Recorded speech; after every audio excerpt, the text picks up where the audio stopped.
ওস্তাদ আপনার থেকে জানতে চাচ্ছি যে কোন কোন জায়গায় গাড়ি পার্কিং করা নিষেধ। কোন কোন জায়গায় গাড়ি পার্ক করা নিষেধ? জি। এক নম্বরে হলো রাস্তার সংযোগস্থল বা জংশনে গাড়ি পার্ক করা নিষেধ। 2 নম্বরে হলো যে কোনো বাড়ির গেটের সামনে বা অফিসের গেটের সামনে গাড়ি পার্কিং করা বা দাঁড়ানো নিষেধ। তারপর হলো গোল চক্করে গাড়ি পার্কিং করা নিষেধ। তারপর হলো লেভেল ক্রসিংয়ে গাড়ি পার্কিং করা নিষেধ। ফুটপাতের উপরে যেমন ফুটপাত জেব্রা ক্রসিং আছে না, জেব্রা ক্রসিং এর উপরে অনেকেরই দেখি গাড়ি পার্ক করে এক জায়গায় চলে যায়, কিন্তু ফুটপাতে গাড়ি পার্ক করা নিষেধ।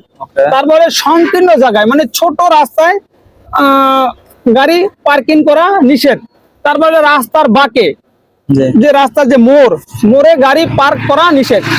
এই সমস্ত রাস্তায় গাড়ি পার্কিং করা নিষেধ। জি ওস্তাদ, বুঝতে পারছি। এত সুন্দরভাবে বোঝা দেওয়ার জন্য আপনাকে অনেক ধন্যবাদ। আপনাকে অসংখ্য ধন্যবাদ আমাকে এত সুন্দরভাবে একটি প্রশ্ন করার জন্য। আর প্রিয় ভিউয়ার্স, আমাদের এই ভিডিওটি যদি আপনাদের কাছে ভালো লাগে অবশ্যই লাইক, কমেন্ট, শেয়ার করবেন। পরবর্তী ভিডিও পাওয়ার জন্য ফলো দিয়ে পাশে থাকবেন।